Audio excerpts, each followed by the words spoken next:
Andy Saluda here, and I want to welcome you, as always, to the weekly Clergy Roundtable.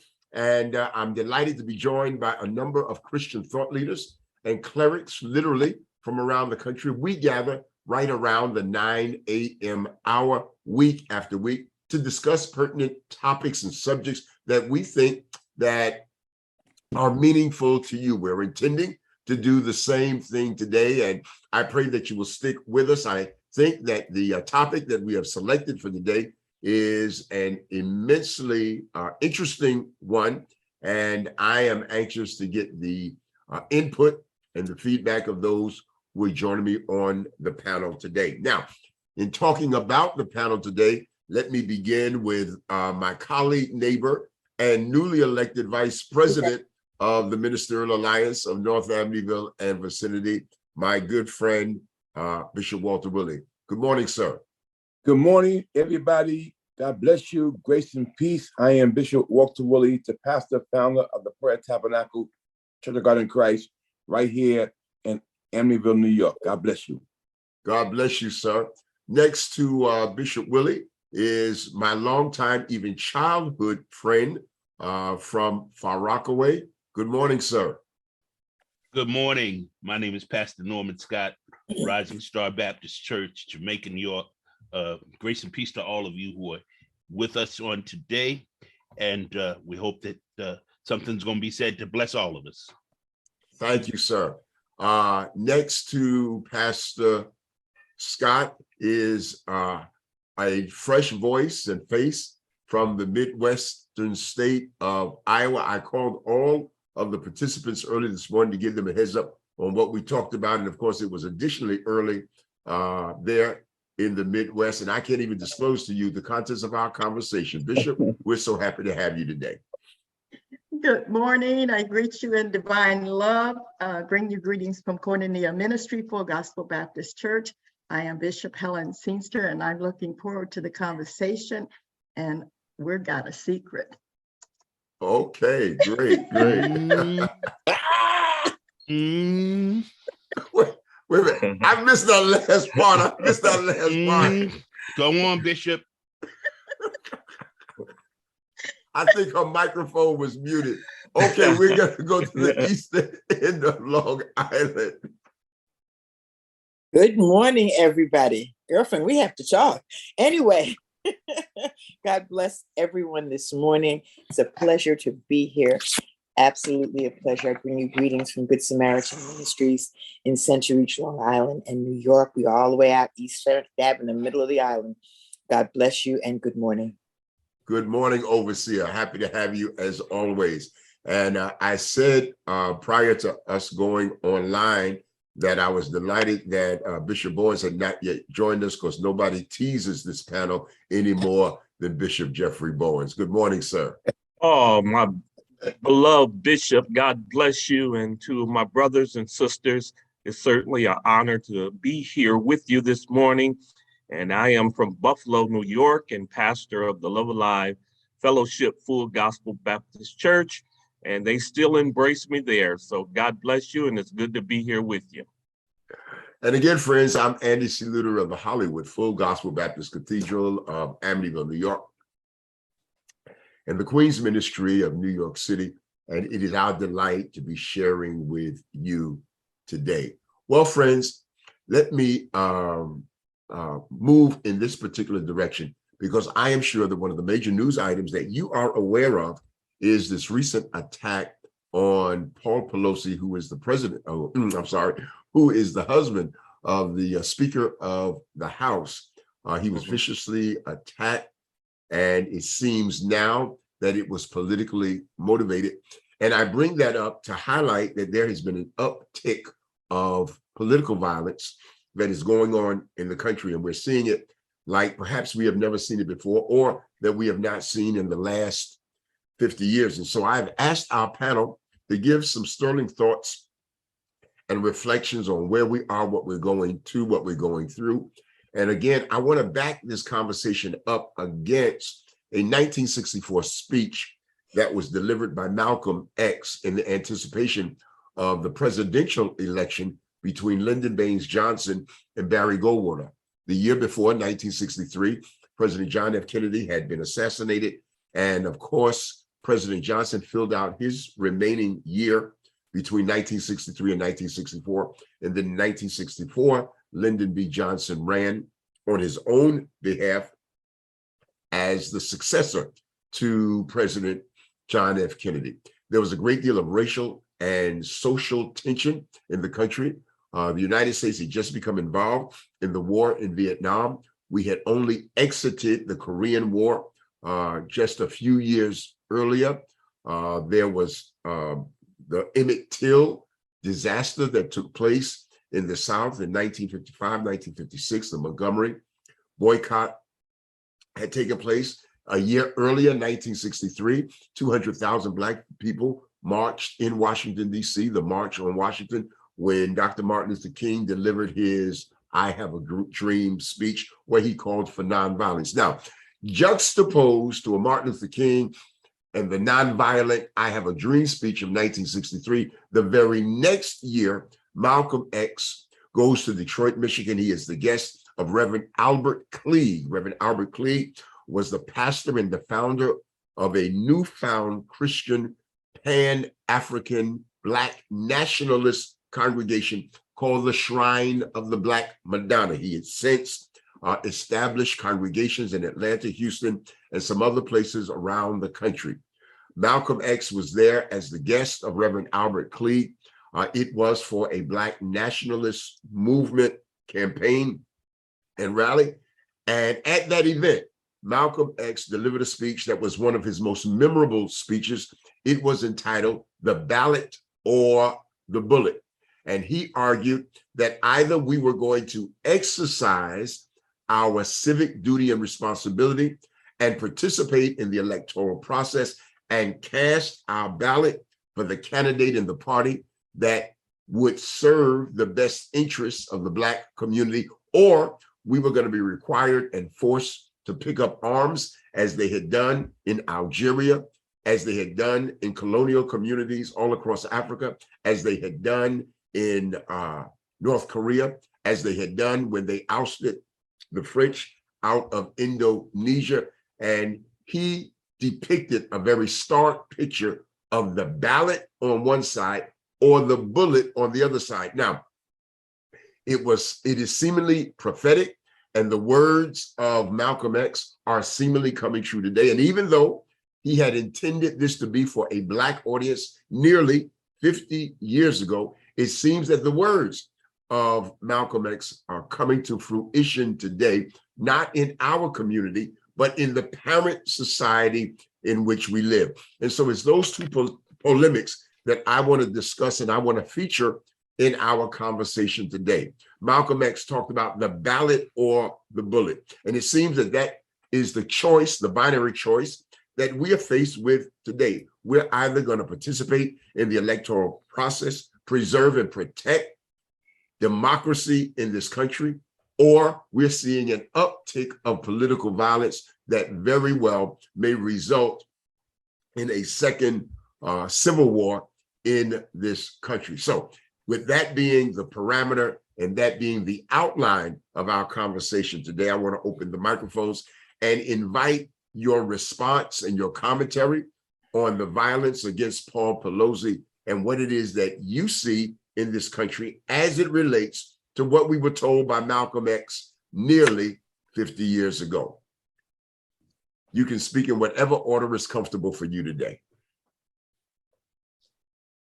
Since I'm the youngest and I was brought up out here, let me just say the overview. And listening to it, it's whether we join the civil rights movement and adjust it and whatever we do, that it's more equal ground.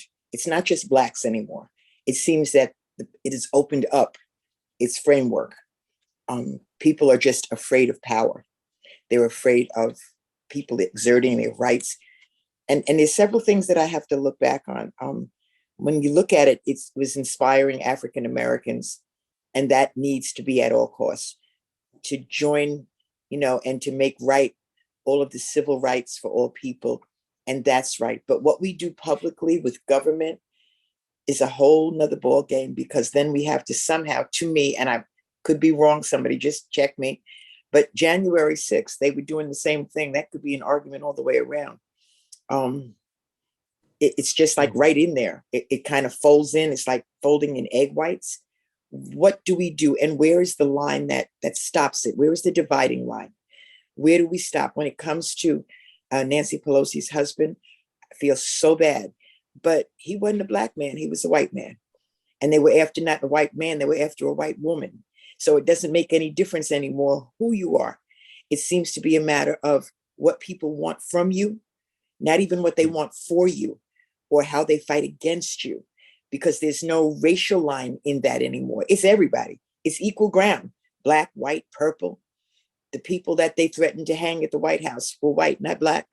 So we have to look at all facets as to how this folds in. It definitely has much meaning and definitely joins to it. But there's no fighting for Black people. It's not about American Blacks anymore when it comes to what happened to her husband and what had happened to the White House. It's not about Blacks. It's about what people want. And to me, that's just strictly Old Testament. People want what they want, and they don't care how they get it. So I figured I'd just open up first and clear my path. So wherever anyone else is, that would help me. But that's really what I see. There's no color line to it anymore. There's not even a respect line of men, women, whatever. It's everybody and anybody is in the mix, and people just don't care. It's about power. It's about what they want and how they get it. And we fight violent takes by force is both biblical, and it was a statement that Malcolm X made, by any means necessary. So if we're looking at it in totality, how do we address it to any one particular thing anymore? It's become universal in thought and in process. I hear you, my sister, but I think it's still an indirectly, it still is from what has happened in the past, and it's still happening. There's a saying that the chickens come home to roost. And I believe that is truly what's happening. It's a curse of the consequences of the things that they did some time ago against Black folks. And so I think we still have to look at this as what happened against the inequality of Black economics, the racism, all of this.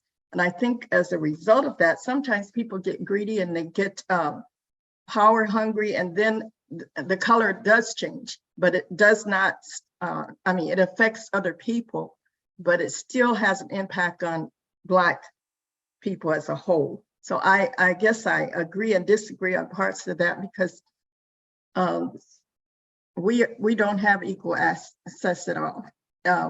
Sometimes we think because we're at the table, but if you were at the table, you should be able to eat the same things. There's not it's not there. I've been an activist for many, many years. I've been in my own business, all the things that we're supposed to do, but I do know that it's not equal, and it hasn't, and it's still a slow process. When we look back at that, what Malcolm said in 1964, it's still happening, and it's a greater impact on us as a people. Right now, I'm on my way to go vote, and also working with people that are in prison or in jail that don't have felonies, so they can do absentee voting. We've got to think differently. We have to understand that this is still going on. And if you think that you've arrived, no, we have not. I am very upset with what happened to Mr. Pelosi. I think it is a result of the power-hungry people that go back to what Malcolm said, wanting to have power over a people, over a nation. I don't think it has changed at all, and it's a slow process. But I think what we're seeing now, it's more a result of their greed and the things that they've done, that now there was no respect then. And it has aimed to other people other than Blacks, but it's still very impactful on us as a race, as a people.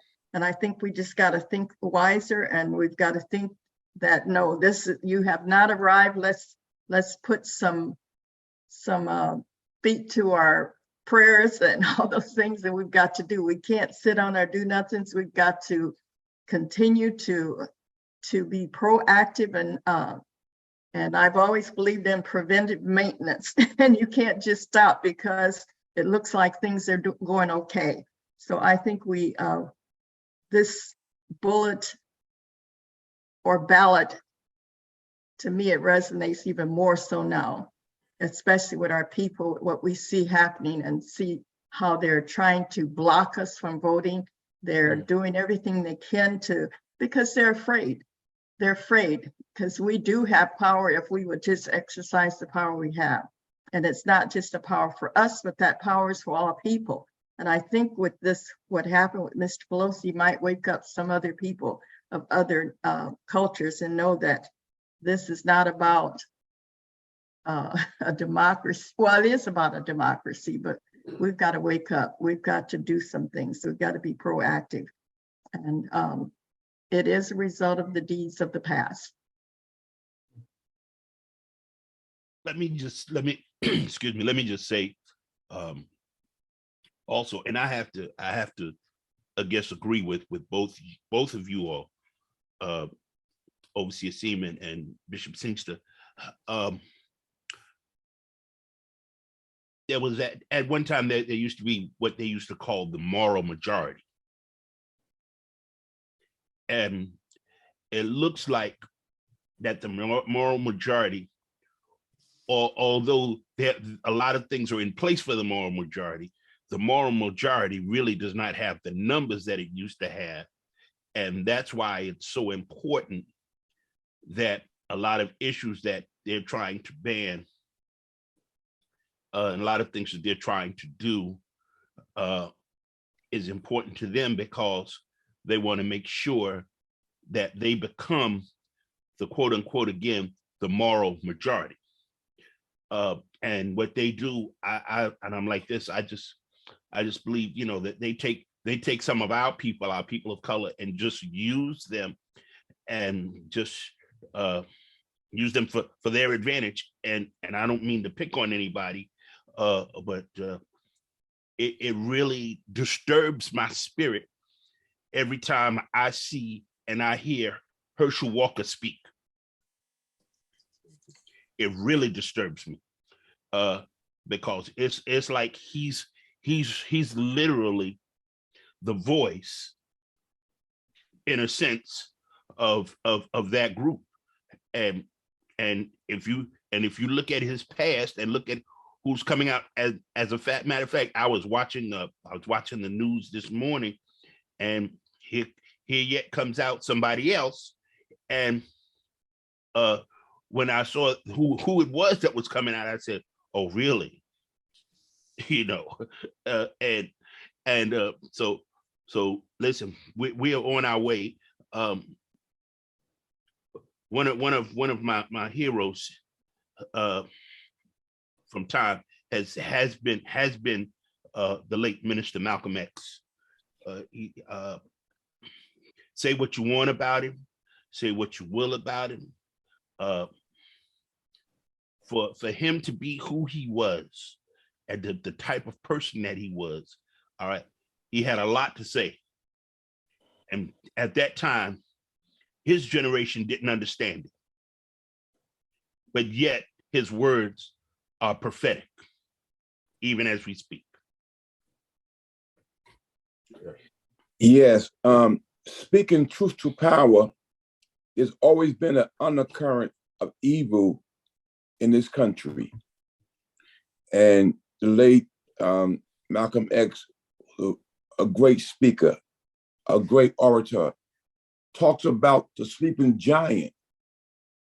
And because we did not recognize it, or we was really uneducated, he was trying to open the minds of our people to the injustice that people are doing in America.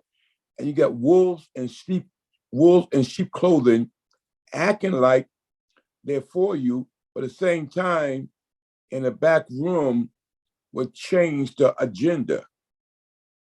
Equality the battle for equality, but yet he said that, give me liberty or death.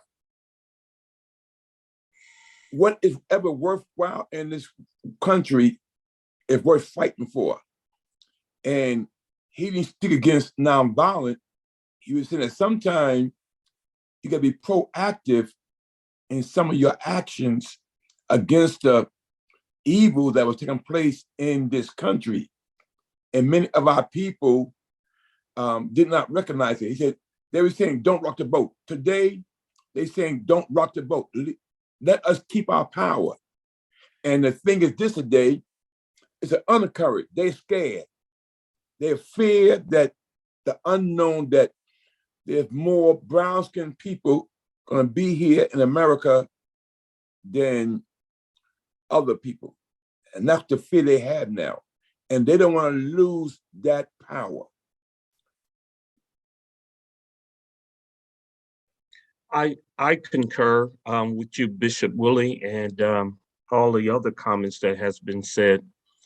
Yeah, looking back in retrospect, sometimes we have to take a trip down memory lane and look at history. And Malcolm X to come up in 1964 to express the thought, the ballot, or the bullet.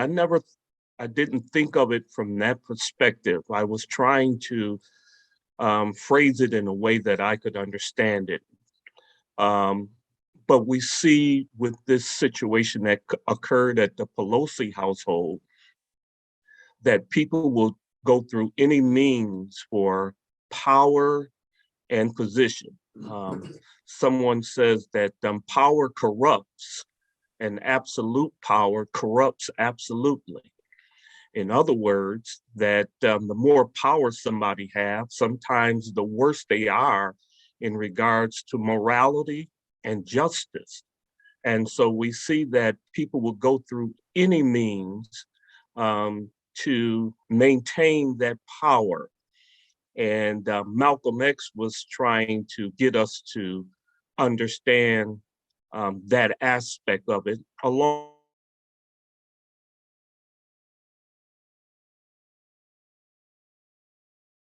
one of the things that have resonated with me is that this fight, this battle, this clash of titans is something that is not going to be resolved in our lifetime, and probably in the lifetime beyond us, other than when our Lord and Savior return.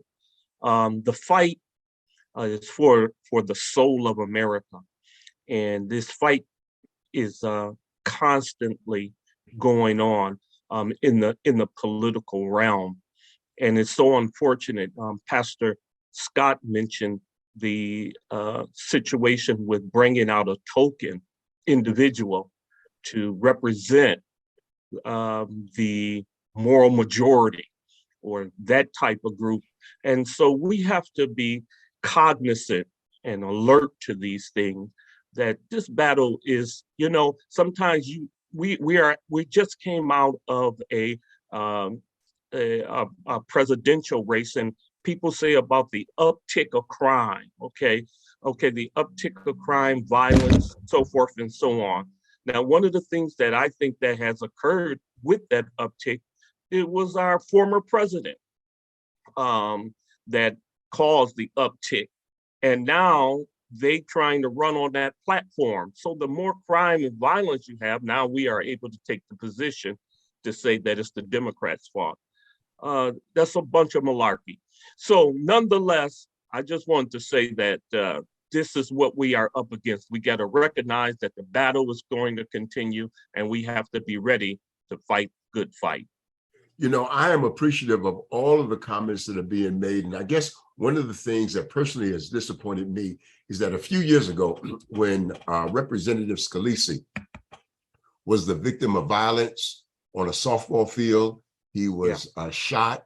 There was a unified effort, regardless of party affiliation, regardless of the color of the political stripe and tribe that individuals were in, both Democrats and Republicans, came together to denounce the violence and the victimization of a member of Congress. And there seems to be an absence of the same civility and empathy today than what we saw just a few years ago. And I'm anxious to ask all of you, when did it change? What happened? When did the landscape change where we could sympathize with any individual that was suffering, regardless of their party and political affiliation, to now where we make fun of and we mock? I am so disappointed with the candidate for governor in Arizona who made so light and initiated laughter over the invasion of Pelosi's home. This has not been so very long that it's a historical event. This is happening in real time. And so I'm asking all of you, when did it change? What happened? When did the discourse move from one to the other so that the response that we saw to the shooting of Scalise is so different than the response to the invasion of the Pelosi home? January 6th changed the whole America system. And ever since January 6th, they feel they got a right to go and do things. And that changed the whole scope of how those persons in America operate. They got away, they feel they got away with it. You know, it's been 2 years now. Is it 2 years now? A year and a half. And because they feel they got away with it, then it looked like they're on a warpath now. Mm-hmm. And I nobody, totally agree. I totally agree. and nobody's saying nothing. Amen. I agree totally also. agree. And I believe the prelude of that was the election of 45. You know, Yes, I agree with that January 6th was, you know, kind of the icing on the cake, but it was already in place. And that's the one thing that bothered me. What is the soul of America now? I heard my bishop say that, but it's so fragmented, we don't even know what it is. And one thing that Malcolm X said, you know, it's not about whether you're Baptist or Jewish or any of those things, but there has to be a time when we come together as people and stand for what's right. And somehow that is not there anymore, as Bishop Luter said. It's not there anymore. And the things that have come back, all of this is happening where it's bringing back bad memories too. We got Till, the movie being shown now, but there's such a residue of colonization and trying to block the votes, all of this. You just wonder, when did it happen? But it's coming back to, it's bringing back to our memory of the things of the past, but we have somehow allowed the election of 45, and that to me was kind of a result of the curse myself, I think, because he brought out everything in people, and we're seeing the consequences of those deeds. Well, if I can, I don't know, it's not a simplistic thing, but kind of, if you will allow me, holistically, it's not just government. It didn't start in government. People have been breaking into people's homes, killing, looting, stealing, and getting away with it. Nobody can find them. And then the next day it's gone. I've had even 9/11 disasters, people willing to kill people in a disaster, which was never said.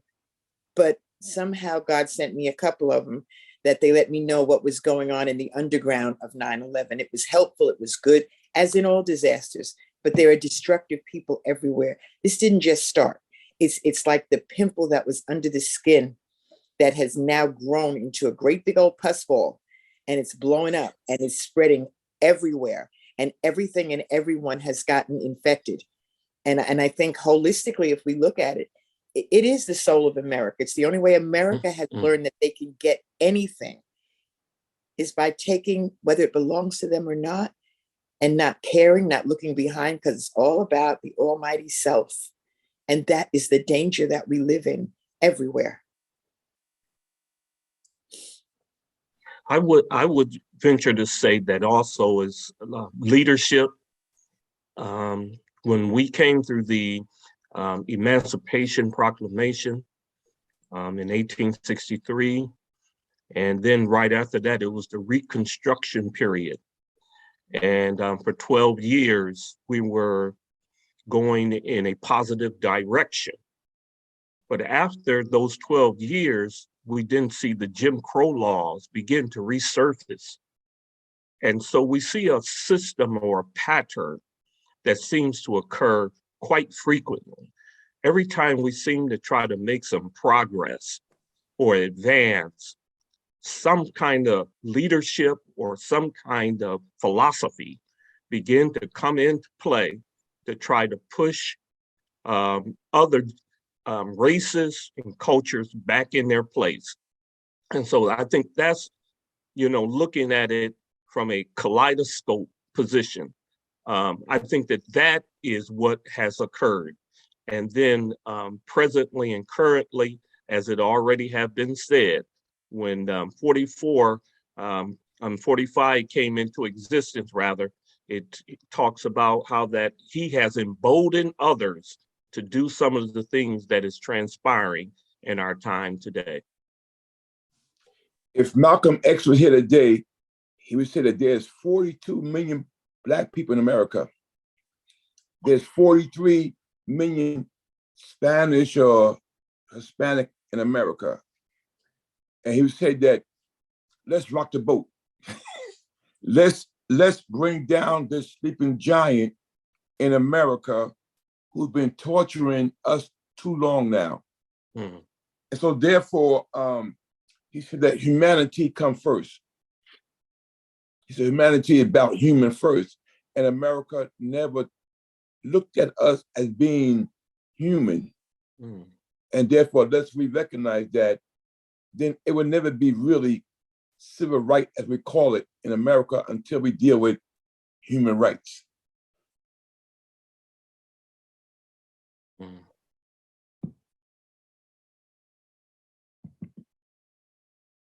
I guess y'all waiting on me.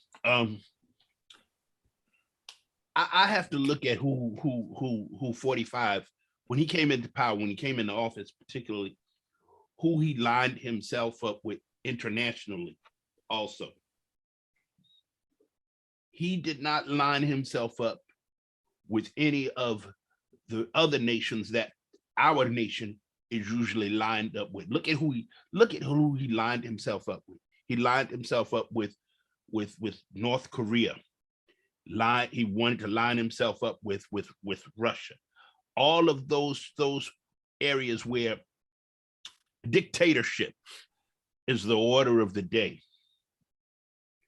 And as a result of that, it showed in the election in 2020. It showed on January 6, 2021, what he was about. And as a result, we are where we are now, unfortunately. And I have to agree with you, Bishop Willie. If Malcolm was here, Malcolm would say just what you said. It's time to rock the boat. Bishop Willie convenes a wonderful assemblage of clerics all across Long Island every Saturday night at 6 o'clock. And this past Saturday, he had several guests. He had Kimberly Jean-Pierre. Kimberly Jean-Pierre is a state assembly person who comes from our area, but serves in Albany, New York, in the state capitol. He had Jackie Gordon, who is running for a United States congressional seat. She's pursuing the seat that had formerly been occupied by Peter King out of Western Nassau County. And he also had the Attorney General, Letitia James. Now, all of them were not there necessarily in their campaign posture and wearing their campaign hats, as much as they were there to encourage us as religious and civic leaders to encourage our people to participate in the electoral process.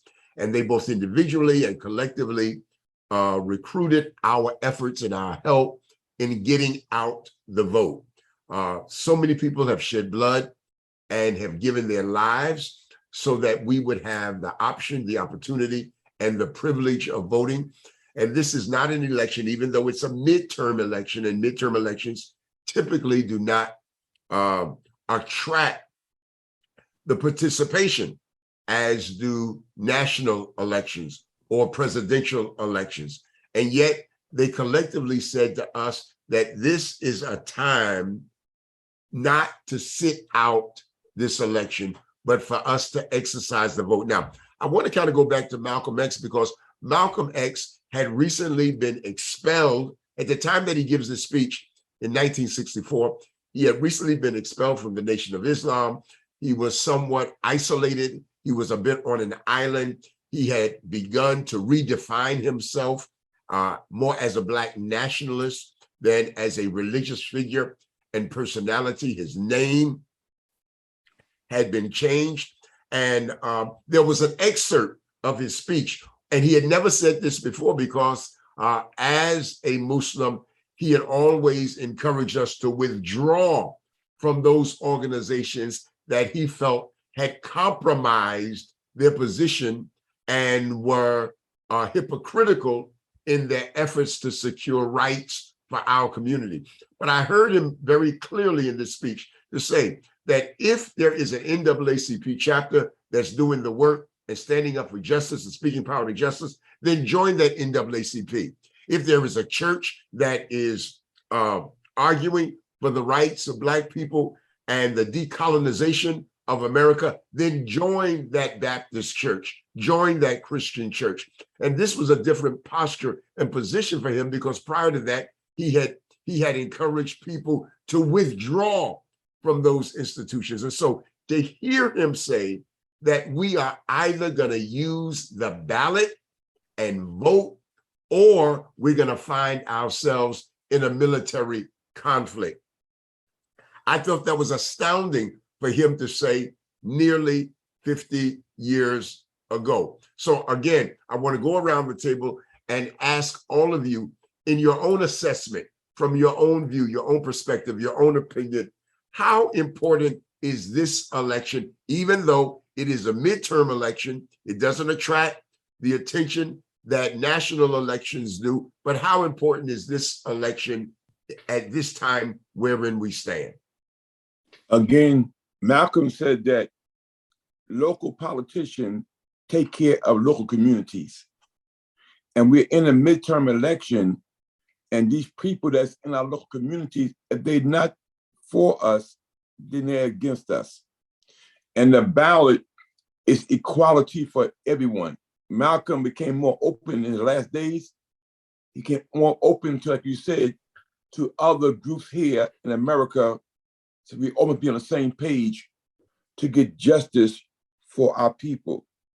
And I believe that God touches minds in the last days to recognize that, guess what? It's about the people, not just one religious group, but it's about, like you said, humanity. And he was given, I believe, a prophetic word in the last. That's why our other brothers did away with him. So they seen that he was being more open and more understanding about us as Black Americans. We could be a one. We can't fight one another and win a game. He said that ballots is based on equality. And King fought for a vote, and he said, you know what? You got a point there. Because if we don't vote, then guess what? The people cannot get what they need. I agree with you, Bishop Willie. This also is an extremely important election, and I've been emphasizing to my local congregation how important it is to go vote. My entire family yesterday, we went out to vote. My son, my wife, and I, we went to go vote. I called my daughter, and I told my daughter make sure that she and her husband go and vote. because this is an extremely important election, because this election is either going to make us or it's going to break us for 2024. Mhm. Yes. And we need to be out there, and we need to express what needs to happen, because as said, listen, our vote, that one vote makes all the difference in the world. It's extremely important that we go and take care of this vote during this midterm election. I think anytime that it's time to vote, we need to be out there. We need to make sure that we vote all the time, whether it's a major issue or not a major issue. Our vote counts, and it's important. I totally agree with that. And as leaders, I think it's important that we take the time and educate our people. We have for weeks had sample ballots and sat down and talked with people about those ballots. We don't tell them how to vote, but we tell them what those ballots mean and who, because we need to know what these judges stand for. We need to know what this vote thing, First Amendment, because there's something hidden in that. You need to understand all of that. And so we take the time to educate our people, and so they know how to use the ballot. We don't tell them how to vote, but who to vote for, but we do explain things to them. I also, as I said earlier, there's states that have people that have been incarcerated, and they have restored their voting rights. We make sure that they have paid their fines so they can vote. And then those that are in the facilities that don't have felonies against them, they still can vote. They can absentee vote. And so we have to get the word out, because a lot of those that are incarcerated are a lot of us, but it's not just for the Blacks, but for everyone. And so we need to be proactive and give them an opportunity to vote. And so we do that. We go to the nursing homes. We make sure that absentee voting is taken care of there, and we hand carry them down to the courthouse. We don't mail them in, and we make sure that people, because we had ancestors, people that died for the right to vote. So you can't sit there and say, well, my vote doesn't mean anything. Yes, it does. And I think it's important that we emphasize that. As many people, we have what we call white privilege, and you need to understand that. And if we don't do anything about it, that's going to always rule. And I'm not a racist. I'm going to tell you, all of us have some prejudice, but I work with Black and white and all colors to exercise the right to vote. As Malcolm said, I'm an activist, and I'm still a Christian. Yeah, for me, is I think it's imperative that we vote. I think it's absolutely necessary that we put forth the effort on this go round. We saw over the last year or so, and then we see whereby fake electors was put in positions. We see where there was, like down in Michigan and over in Arizona and a few other places, where they were unsure of who had won various states in regards to the presidency. And so we see that for me, it's imperative that we vote, and we see this going on in Georgia as well. So we have to make a all-out effort to make sure that the vote is cast, and that I think is one of the most important ones of all. As Pastor Scott had said, it's a preview of a coming attraction. We got 2024 coming up very soon, right after this. So it's going to be a very important part of laying the groundwork and the foundation for the future. Yes, sir. And also, Bishop, the stigma that's put on America. Our current president the Democratic Party been given a bad taste in the mouth of America. And that's why a lot of our people, because they don't understand the system, say, I'm gonna vote now. Because they're trying to make it look like the Democrat is not doing their job right now. So many of our people said, you know what? I don't like voting out. They got relaxed. They got too relaxed in their thinking, and they don't understand the danger if they don't vote. Like you've been saying, it's going to affect us in the next 2 or 3 years for the next coming election. So our people got to recognize that we got to vote. We had no other choice. I'm not going to say it's the ballot or the bullet. It's also, Bishop, if I can, what I'm seeing, it's a lot of the younger ones. We go to the jails. I do jail ministry in Suffolk County in Riverhead. And we go, but there has been such a rash of COVID out there that they're slow getting back in and slow letting people in. And to get any stats, anything. I just had a meeting yesterday about getting ballots to them, the ones that are able to vote. Suffolk County is full of senior citizens' homes and nursing homes. I need to borrow a staff of 1,000 to get to them because they're just, it's like going to the supermarket. You pass all the living places. It's like it's the best place on the island to live and to die. Just go into one of the homes out here. But all of those things, and in the jail particularly, they used to be, because I worked there, they used to be older men, men who committed crimes that did what. These jails are full of kids. They're full of young adults, and they could care less. So there's a lot of educating that needs to be done. And then when it comes to things, the kids want to know, well, Miss Seaman, Pastor D, where's this going? We voted, and look who got into office. And you talk about the Electoral College. So why am I voting? Why do I bother? That is a hard nut to crack. It really is, to make people understand that no matter what the outcome, it's your participation that counts. No matter what if we will go to church, your soul can be clean if you did what you were supposed to do, and God will do the rest. It's just a hard educational piece to give, especially to young adults. They don't care. Whoever gets in, because they're going to do what they want to do anyhow. That's their thought. It doesn't matter to them. So I'm just saying it's really difficult, but there's got to be something put together somewhere, because everybody on this screen is just about retirement age or retired and doing something else. So those under us, our children and whatever, it's difficult. My grandchildren vote. My son looked at me and he said, yeah, okay, Ma. And it's like, they just don't believe in the system. They don't believe in America for what America not has produced, but has not produced in their era. And that is difficult. Let me close with this final observation, and some of you may want to comment on it.